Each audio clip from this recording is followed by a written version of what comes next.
Hey, what's going on, guys? Welcome back to Reynolds Outdoors. Today we are going to do another shotgun video. Oh boy. Yep, we haven't done one in a couple videos. So we're approaching duck season and we haven't done any 20 gauge videos. Yeah. So we thought, hey, let's do our top 3 choices, or really the top 3 that is available in a waterfowl style shotgun. So because everybody's starting to pick up 20 gauges, right? Yeah, so, yeah. Shell technology keeps getting better. Guys shooting 20s and even 28s. So yep, depends on what you're doing, right? Yeah, they're doing some real, they're doing some magical things yeah, with shot shells these days. So we'll start it off with the Beretta A400 Extreme Plus. My personal favorite. Well, I got the 12 gauge model, but man, this thing feels great. It's a lot lighter than its big brother. Heck yeah. That came out this year, so that's been a big hit for us. It's been nice to have a top end Beretta in camo and a 20 gauge again, and especially with a kickoff in their gas system. Yeah, and so what biggest thing that jumps out to me, and I've talked about it in the 12 gauge variant of this gun, is the controls on the Beretta are just excellent. Nice big extended charging handle, it's great. I mean, you got gloves on, you're not gonna have a hard time grabbing it and working the action. Nice big bolt release, and of course it's gas operated as opposed to the other options we have on the counter, which are inertia. So gas guns, we've talked about it before. Yeah, a lot of people think, oh, there's more cleaning to it. Not as much today in modern gas guns, especially on the A400. It's very easy to clean. Yes. So all the moving parts, they are up here in the fore end and obviously in the receiver. There is no spring in the stock, so that eliminates some work for you to have to do to pull that out. If you drop it in a mud hole, you just got to clean all this up front and clean your bolt out, and you don't need any tools to do it. So take it apart, just using your hands and use your rag, oil, whatever. Get everything cleaned up. It's not hard at all. I mean, one of the easier guns to work on, in my opinion. And I've cleaned quite a bit of quite a few shotguns here. If you can take down and clean an AR-15, you can take down an A400. It's very, very simple. So, and a couple quick features. I mean, the extended chokes, that's become almost a standard now with all these guns. They do come with the 5 chokes in the Beretta, right? Yeah, 5 chokes. Yeah, 5. I know the 12 came with 5. The 20 gauge, they kept that going. You got your red fiber optic front sight. You got your mid bead. Nice big tall vent rib. Just now, one thing they did, that the 20 does not have that the 12 has. It has a traditional ratchet system where you have to unscrew that magazine cap to remove the fore end on it, but not a big deal as opposed to the one turn that the 12 gauge has. And the controls on the Beretta, I went from Benelli to Beretta. I like the safety being in the position that it's in front of the trigger guard. Personally, just a little more intuitive to me. I know, people like to use their thumb or whatever to work it on the Benellis and the Rattays. It's fine. Whatever you're used to, however you train, whatever, that's, just make sure you being safe. Yeah, right. Being safe, that's the key. But I like it. I mean, is it that big a deal? I mean, to have to go to use the Benelli or the Rattay or whatever, or any other shotgun that, puts it behind the trigger guard, sure, you can train, you can work around it, figure it out. No big deal. It is drilled and tapped up top. Had those little polymer plugs in there, so if you want to put a red dot on it, take it turkey hunting. A lot of guys like to do that, right, Parker? Yeah, we do a ton of the red dots on turkey guns. We did a video on them, actually. So yeah, we did. Check that out. Yeah, that's right. Yeah. So you do have that option there if you want to, double your duck gun as your turkey gun. Lots of folks do it. Yep. So, it prevents you from having to buy 2 guns, but we'll sell you 2 guns. Yeah, we will. We absolutely will.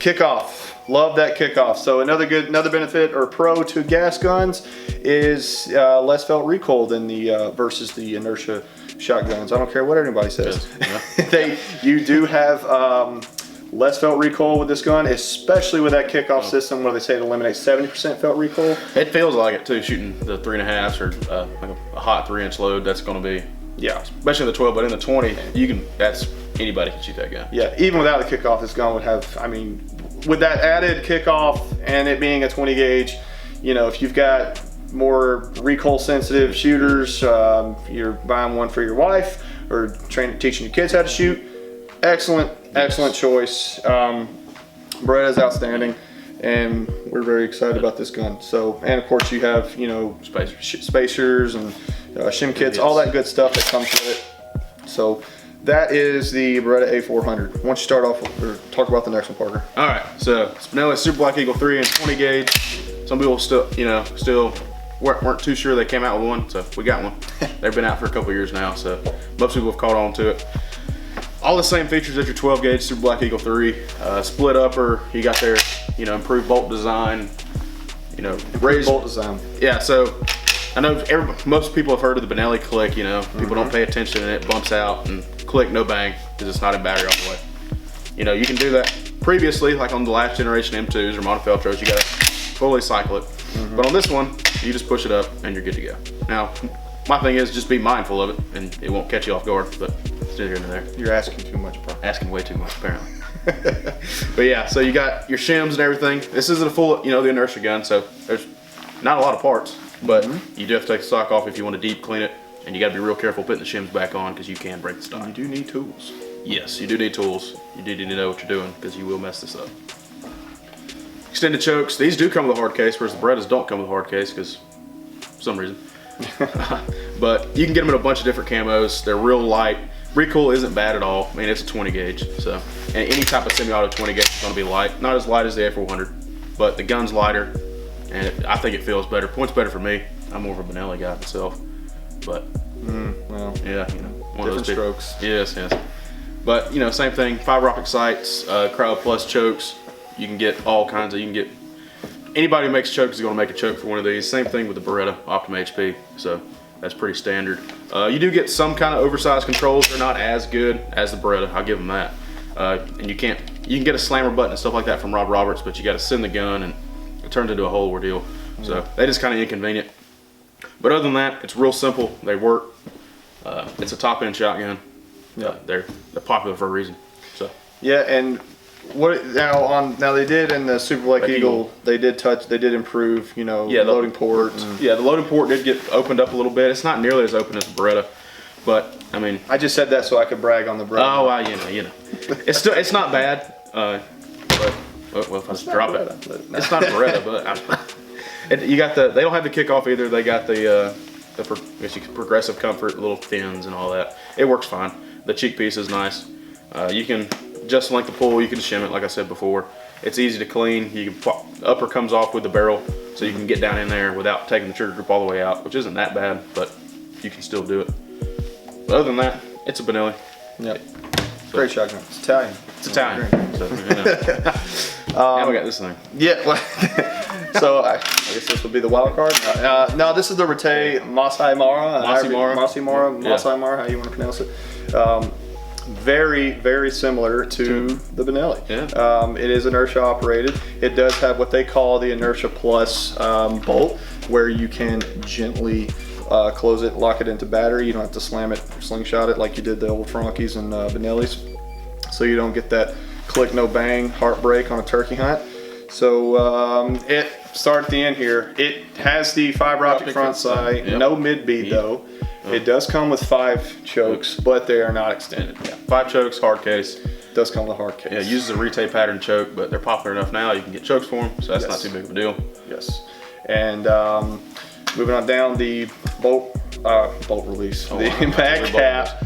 I'm tired. The mag cap is okay. It's not as good as the Benelli or the Beretta. It's a little hard to get to. A missile shaped thing, I don't know, but it's on there. But it's there. There it goes. The forend doesn't come off, so it works. Very thin up front. Yeah. Some might say too thin. I have heard people comment and say they didn't like that, but again, it depends on how big your meat hooks are, and you know, again, different strokes, folks. Obviously, this is the burnt bronze Cerakote with the bottom land. It comes in a variety of colors. If you want, you know, black or does it come in Optifade? No, they don't come in the Sika camos. It's pretty much bottom land or black. Yeah. So.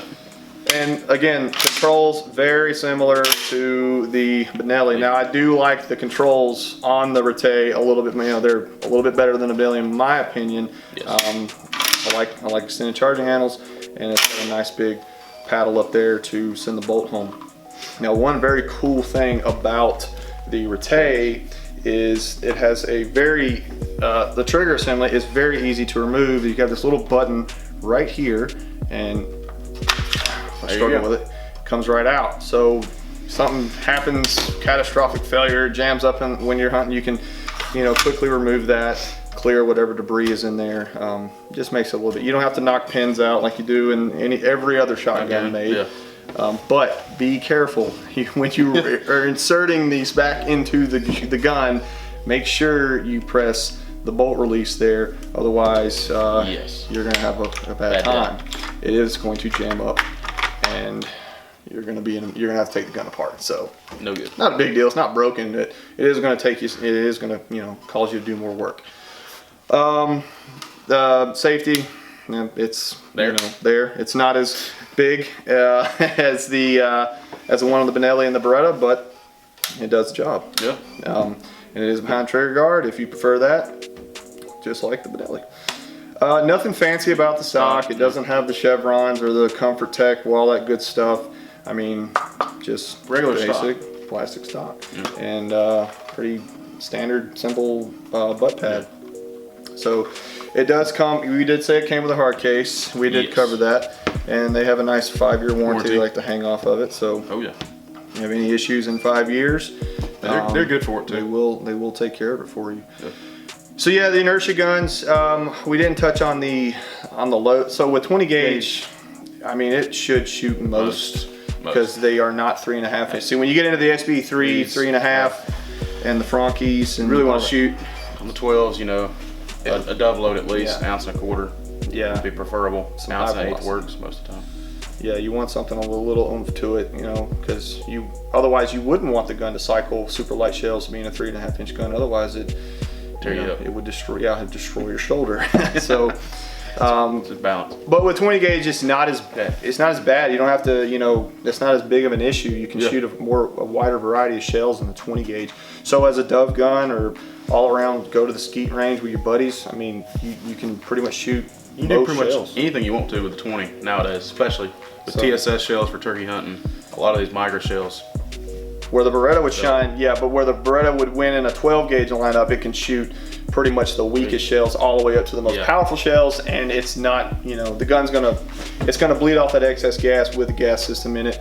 It's pretty advanced technology they were using when they designed it, so they did a great job. But with being a 20 gauge, you don't have to worry about that as much with shooting a wide variety of shells from field loads to turkey and duck and all that stuff. So. But well, yeah, guys, these are our top 3 picks in the store, or best options, I would say. Yep. In that higher price point, which the Beretta is a little bit more, it's more of a mid-tier. Yeah, it kind of sits in its own little category. The SX4 is about $1,000. The Super Black Eagle 3 pushes up closer to $2,000. Same with the A400. The Retay's $1,400 or a little under. So yeah, that kind of sits in the middle spot there. So, and I mean, they've modeled it pretty much almost exactly like Benelli. So, I would say it's well above Stoeger tier and even the Frank. Yeah, it's definitely a nice shotgun. We sell a fair bit of them, and they've been solid. We don't see any of them with issues. So yeah. So, all right, guys. Well, tell us what's your favorite shotgun? Why? Or why did you leave one and go with the other? So, we got plenty behind us here on the shelf to choose from. If you not digging what we got on the counter now, not a lot of 20 gauges like that, in the duck hunting variant, but all right, guys, we appreciate you watching. Please like, comment, subscribe, all those things that YouTubers have to say. All right, guys, appreciate you watching. We'll see you next time.